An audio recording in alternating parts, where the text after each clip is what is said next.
Ok, on attaque le troisième volet qui devrait être le dernier volet, sauf si vraiment je suis trop bavard. On va parler de de cette loi de réciprocité quadratique d'Artin. En tout cas, on va partir de là et on veut enlever le mot quadratique. Donc, on a vu que quand c'était quadratique, l'interprétation d'Artin de la loi de réciprocité quadratique revient à reprendre l'interprétation originelle de Euler pour la périodicité, mais en lui rajoutant une structure de groupe.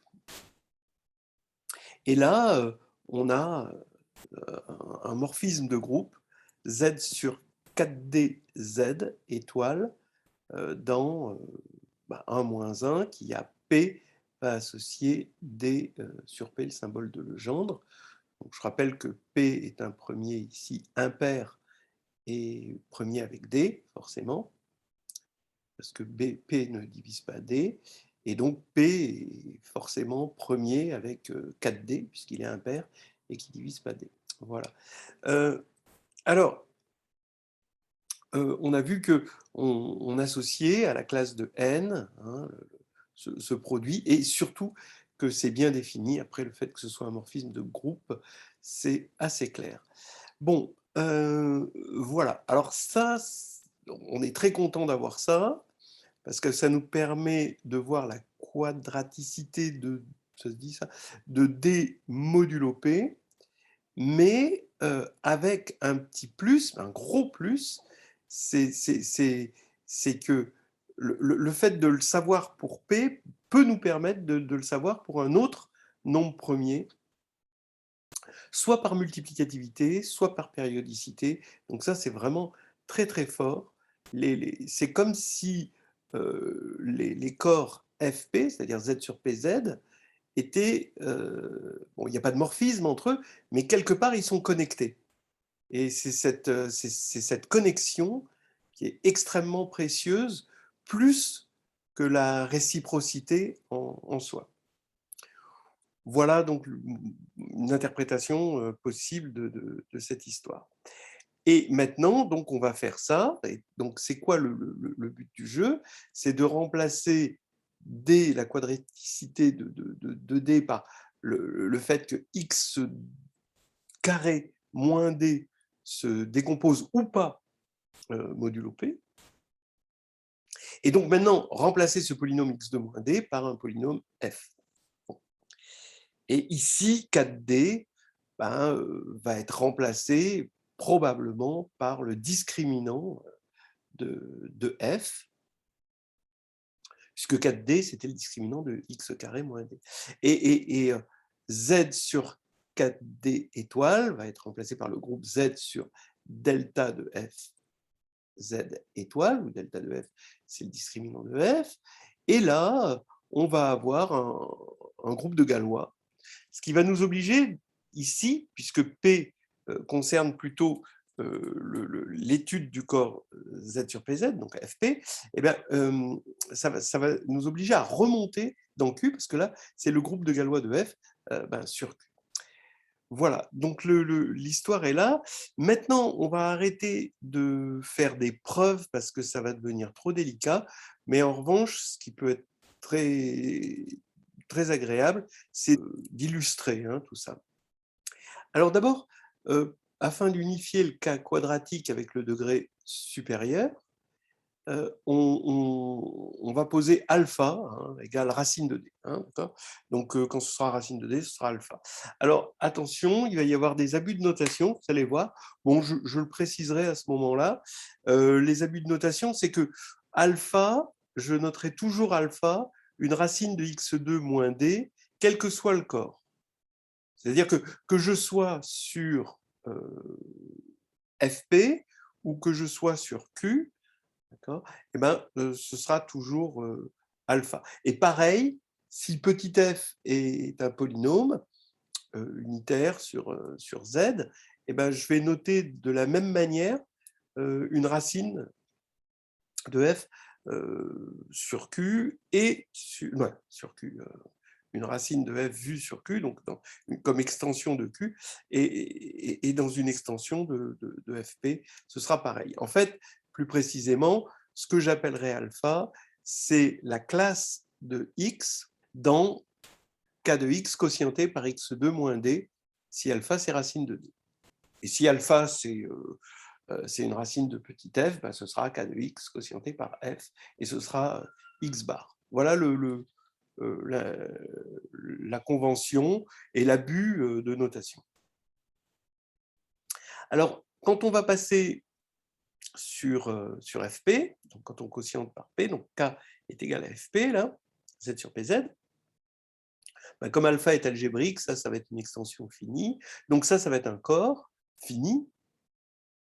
Alors, si alpha est une racine dans fp, alors ça c'est fp, donc c'est un corps, et si alpha n'est pas une racine dans fp, donc s'il faut aller chercher dans une extension, alors ça ce sera, on sait que ça c'est irréductible, et ça ce sera un corps. Donc maintenant, je vais avoir un corps de degré 1 ou 2 sur fp, et je sais que x donne xp définit un automorphisme qui est appelé automorphisme de Frobenius. Alors maintenant, ce qu'on va voir, c'est que, parce que ce qu'on veut, c'est relever les choses dans le corps Q, relever dans Z, et donc ensuite dans Q, et le morphisme de Frobenius, ce qu'on va voir, c'est qu'il se relève en un automorphisme du corps Q de racine de D. Alors, regardez ce que je vais faire. Je vais effectuer la division euclidienne de xp par x2 moins d dans Z, puisque c'est un polynôme unitaire, x2 moins d, la division euclidienne va rester dans Z, et on va avoir xp égale un quotient, q fois x2 moins d, et comme on a du degré 2 ici, on va avoir un reste de la forme ax plus b. Maintenant, j'évalue en alpha. Donc alpha, je vous rappelle que c'est racine de d, moralement. Donc j'évalue en alpha, donc ça annule ici, et je vais avoir alpha p égale a alpha plus b. Maintenant, j'évalue aussi en moins alpha, puisque c'est l'autre racine, et je vous rappelle que p est un nombre premier impair, pour que les choses quadratiques marchent bien. Donc quand j'évalue en moins alpha, le moins il sort, et ça fait moins alpha p égale moins a alpha plus b.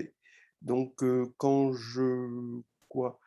j'ajoute les deux, je vois que b est égal à 0, et comme b égale 0, ça fait a est égal à alpha puissance p moins 1.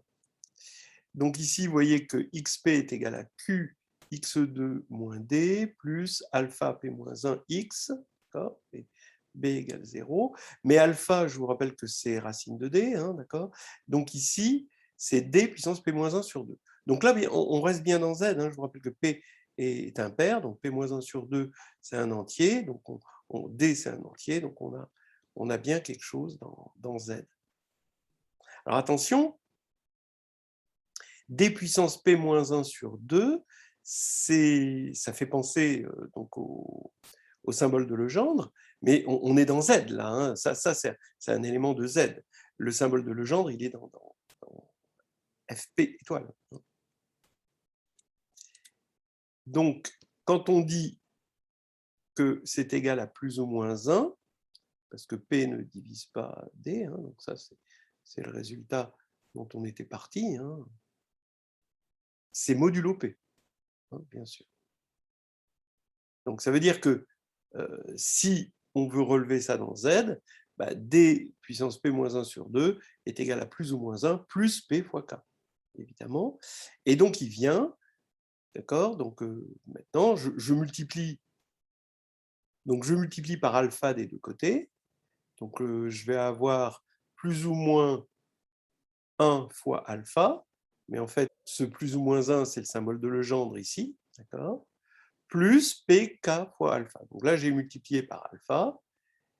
Et maintenant, ça, je sais que en multipliant par alpha, ça fait alpha p, hein, puisque quand je vais évaluer en alpha, ici, j'ai juste d puissance p-1 sur 2 alpha.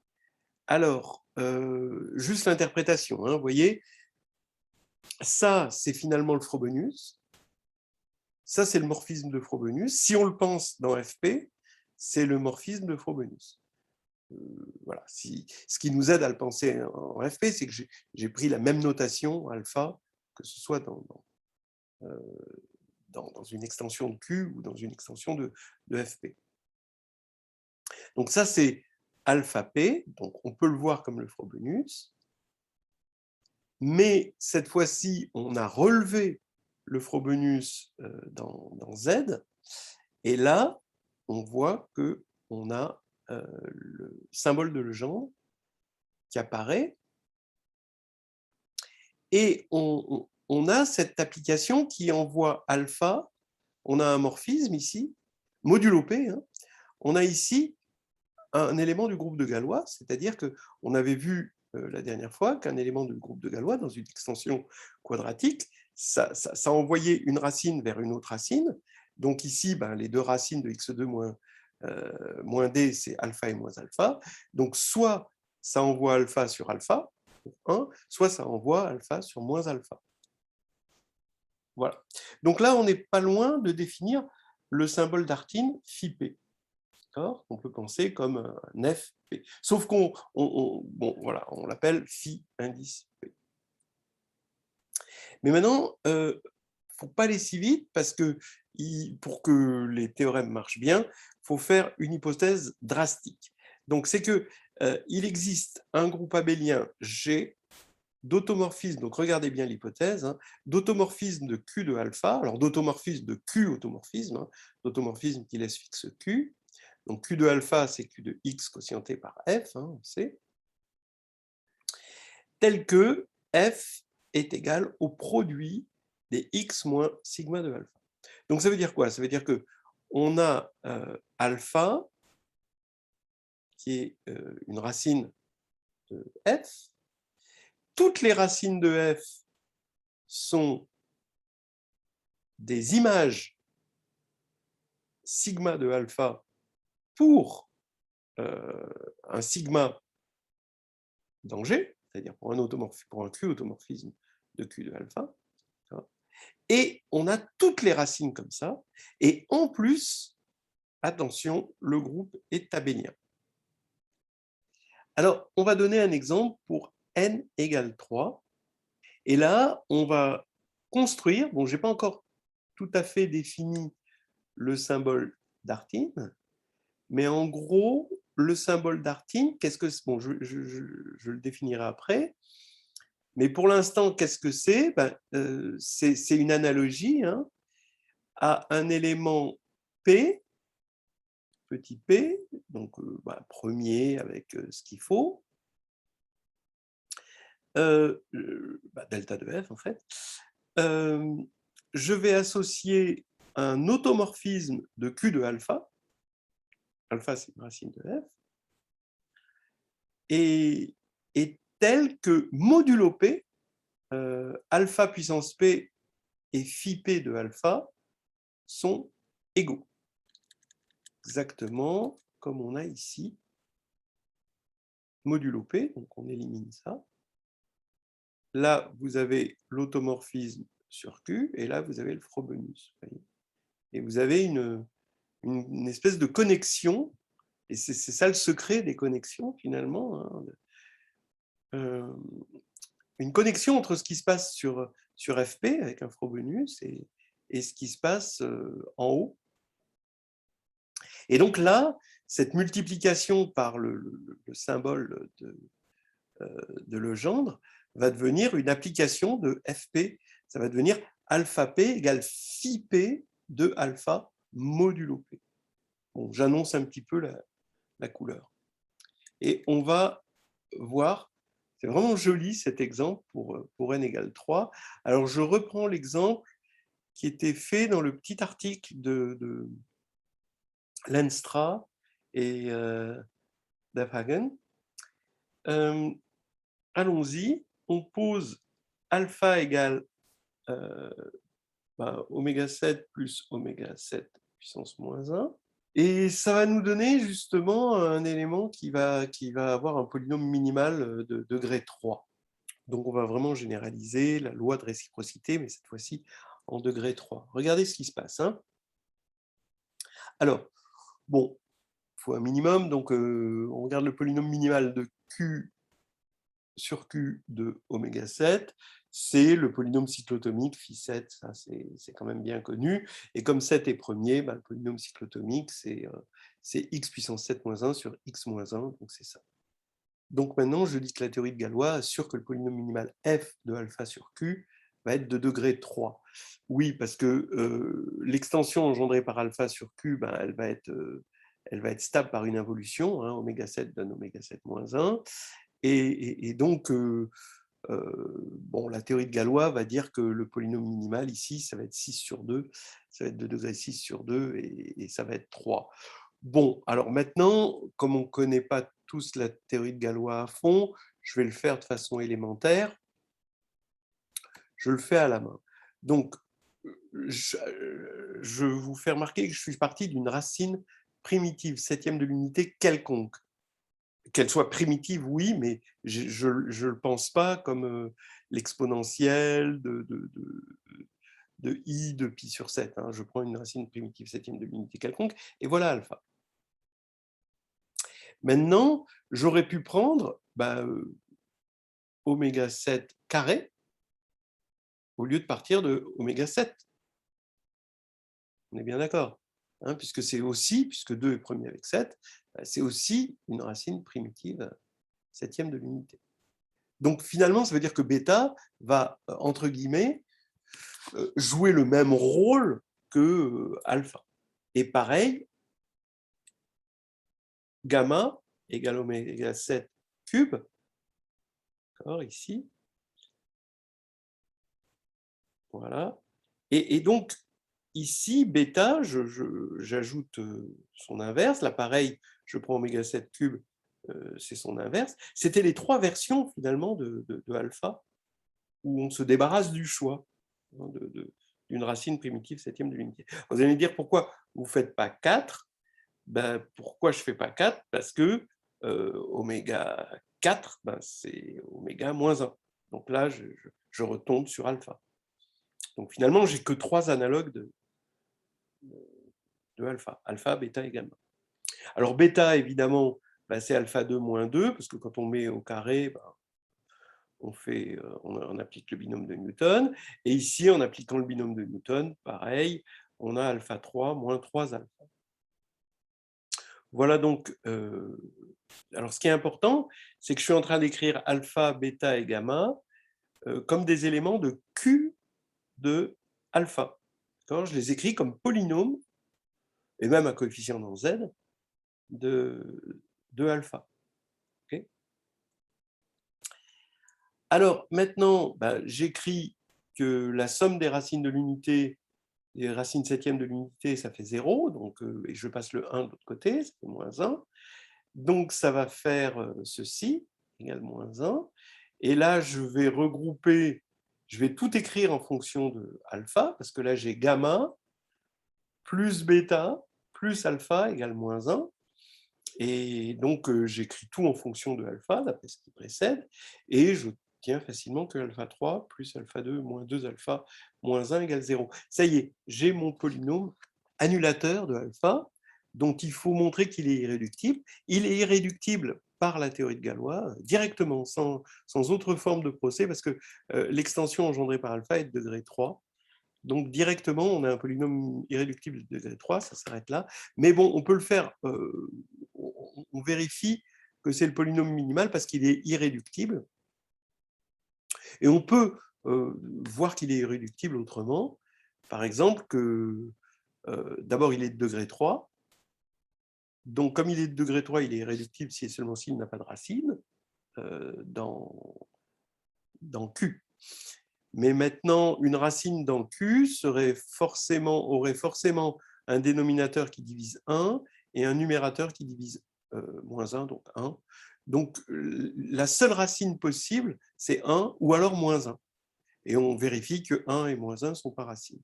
Donc, c'est vite fait hein, de voir qu'il est irréductible et donc que c'est le polynôme minimal.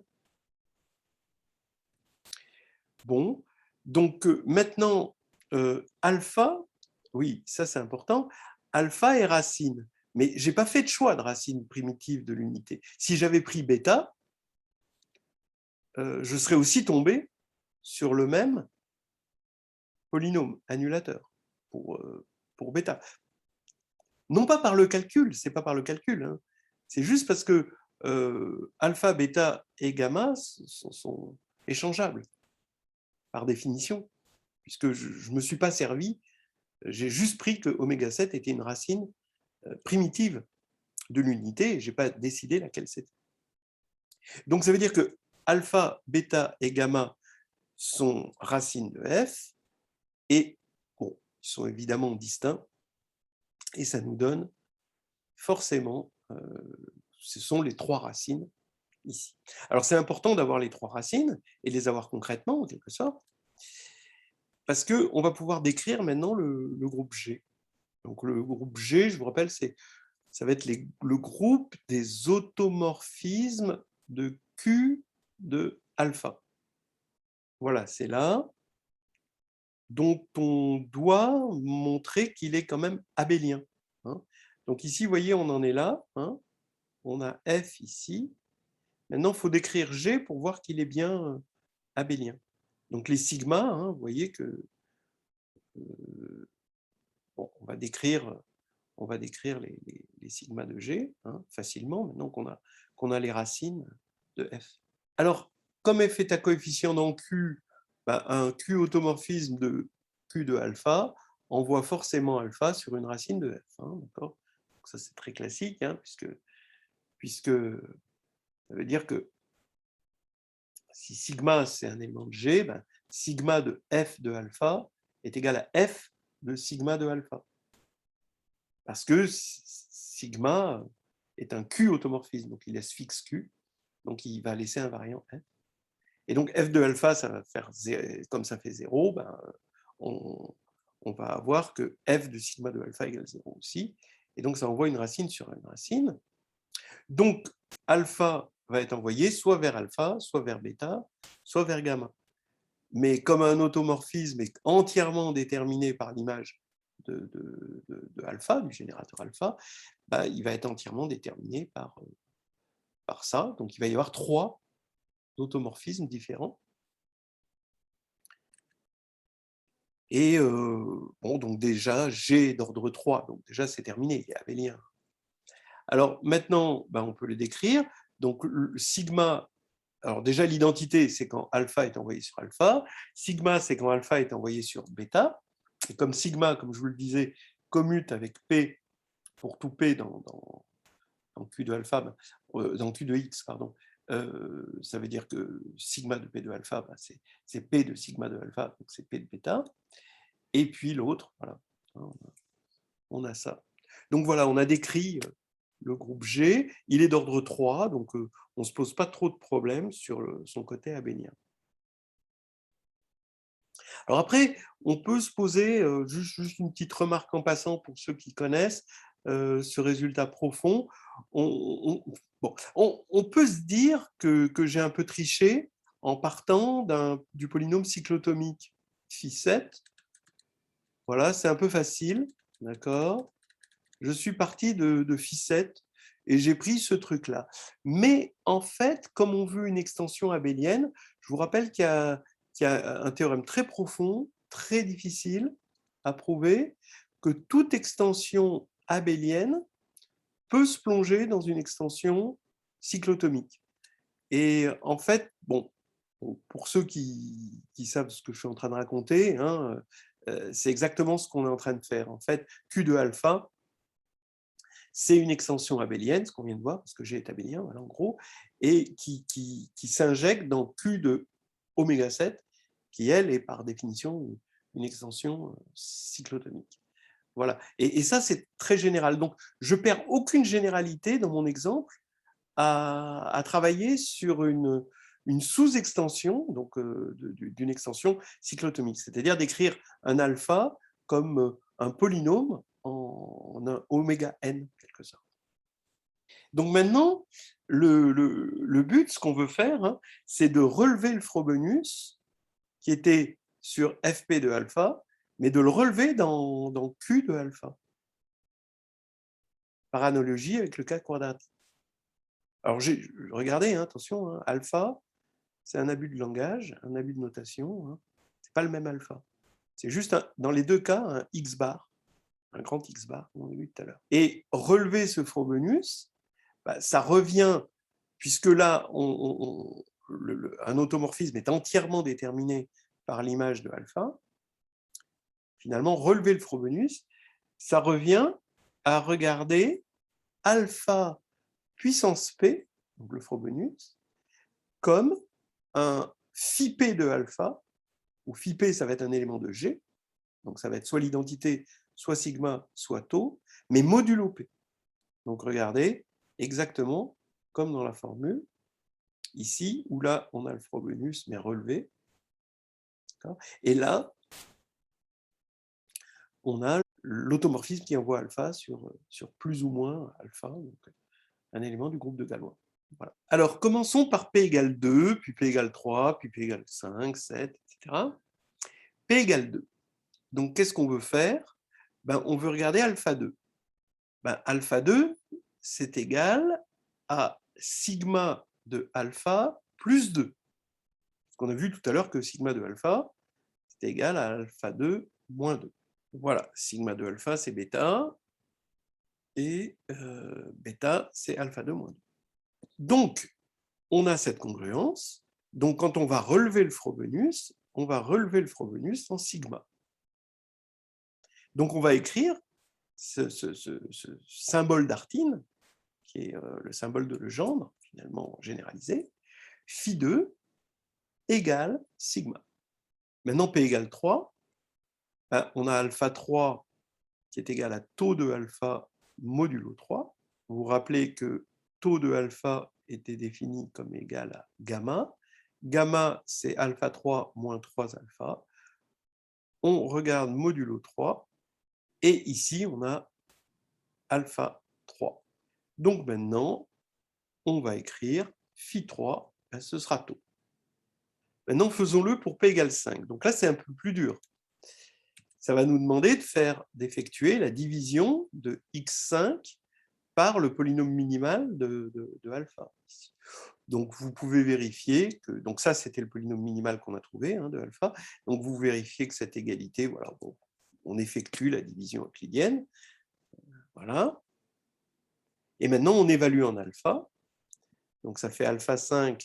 Donc, ça, c'est fait pour être éliminé. Ça fait moins 4 alpha 2 plus 5 alpha plus 3. Et maintenant, je vais regarder alpha 5 modulo 5. Et modulo 5, ça fait alpha 2. Moins 4, c'est plus 1. Là, ça disparaît. Et 3, c'est moins 2.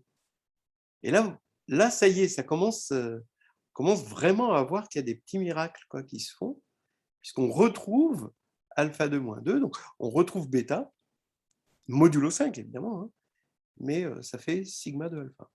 Donc, on va écrire phi 5 égale sigma. Vous voyez, on est en train de construire ce morphisme, hein, qui a P donne phi P. Maintenant, on va regarder P égale 7. On effectue la division de x7 par le polynôme minimal de alpha. On tombe sur moins 14x2 plus 14x plus 9. Et donc, on évalue en alpha, ça fait alpha 7 égale, là, ça fait, donc modulo 7, ça simplifie, et là, il va rester 2. Et là, on est perdu. Là, on est perdu parce que phi 7 n'est plus dans G. Vous voyez, qu'est-ce qu'il y avait dans G? G, c'est identité sigma tau. 2, c'est pas un morphisme, c'est pas un automorphisme. Donc là, c'est la panique. Donc on peut se demander pourquoi le petit miracle qu'on avait jusqu'à présent, pour 2, 3, 5, ne se reproduit plus. Alors, c'est là qu'on se rappelle qu'il y avait des interdits quand même, parce que P devait être premier avec 4D dans le calcul quadratique, et là, on se doute que P devrait être premier avec delta de F, c'est-à-dire le discriminant hein, du polynôme F égale x3 plus x2 moins 2x moins 1. Donc on va calculer ce discriminant pour voir si ce n'est pas en relation avec ça. Calculons le discriminant de f. Alors, c'est le discriminant d'un polynôme de degré 3. Vous savez que le discriminant, c'est, ben là, ça va être alpha moins bêta, facteur de alpha moins gamma, facteur de bêta moins gamma. Maintenant, on a des formules. Vous devez peut-être savoir qu'au signe près, le discriminant, c'est 4p cube plus 27q2, à condition que le polynôme soit sous la forme x3 plus px plus q. C'est-à-dire s'il n'y a pas de terme, s'il est d'abord unitaire, et qu'il n'y a pas de terme en x2. Mais là, il y a des termes en x2, donc je fais un changement de variable. Comme je fais un changement de variable, x égale y moins un tiers, ça ne change pas le discriminant, parce que les racines hein, du polynôme en y, ça va être les racines du polynôme en x plus un tiers, et donc, quand on va faire la différence entre les racines, le 1 tiers se simplifie. Donc, le discriminant, lui, il ne change pas. Par contre, on a f qui va changer et qui va être sous la bonne forme. Donc, bon, vérifier ce changement de variable. Et donc là, maintenant, je vais pouvoir appliquer le fait que c'est moins 4 p au cube moins 27 q2. Excusez-moi, il faut une parenthèse. Là, il aurait fallu une parenthèse ici. D'accord. Donc, moins 4 fois moins 7 tiers au cube. Donc là, ce n'est pas très, très grave. Ou il aurait fallu que je mette un... Ouais. Mais là, il aurait fallu une parenthèse. Bon, bref. Faites le calcul. Et ici, vous tombez sur 49. Et donc, le discriminant de f est égal à 7 au carré. Et bien voilà, ça y est, on a compris maintenant. On a eu un problème pour 7. Et donc, on n'aura plus de problème après. Donc, il faut respecter la condition que P ne divise pas delta de F, et après, ce sera terminé. Donc, attention, il faut mettre moins 27 fois parenthèse moins 7 sur 27, si on veut que ça marche. Alors maintenant, allons-y. On a trouvé phi2 égale sigma, phi3 égale tau, phi5 égale sigma, ça c'est ce qu'on a trouvé tout à l'heure. Maintenant, on ne prend pas phi7, on passe directement à phi11, phi13, phi17, phi19, phi23, phi29, etc., etc. Et on va commencer à essayer déjà d'interpréter les choses. Ça veut dire quoi qu'on ait l'identité? Tiens, bon, alors vous pouvez le vérifier, vous faites x13, bon après, il faut prendre une machine pour faire la division euclidienne, et vous allez voir que vous allez tomber sur un reste qui, quand on va regarder en alpha, quand on va le regarder modulo 13, ça va être x, d'accord? Ça va être x le reste. Donc quand on va évaluer en alpha, on va tomber sur alpha. Et qu'est-ce que ça signifie? Eh bien, en fait, l'interprétation, si vous voulez, ça veut dire que le Frobenius modulo 13, donc alpha 13 est égal à alpha modulo 13. Mais bon, si vous savez un petit peu que le 1, il y a deux choses à savoir en petite théorie de Galois, c'est que sur les corps finis, le groupe de Galois est engendré par le Frobenius, et ensuite que le groupe de Galois agit sur les racines, l'ensemble des racines, et que les orbites correspondent à la décomposition du polynôme modulo P, du polynôme F modulo P. Donc là, le fait que ce soit l'identité, ça va vouloir dire que F modulo 13 les orbites, elles vont être toutes singletonnes, puisque le Frobenius, ça va être l'identité, ça veut dire que toutes les orbites sont singletonnes, donc ça veut dire que F se décompose complètement, se décompose en facteur de degré 1. Donc vous voyez que, c'est ce que je vous disais, hein, le symbole d'Artin va nous donner une information du comportement de F modulo P. Et ici, quand on aura sigma tau, on aura un F qui va rester irréductible modulo le nombre premier ici. Hein. Bon, là, c'est pour n égale 3, hein, c'est quand même assez facile à voir.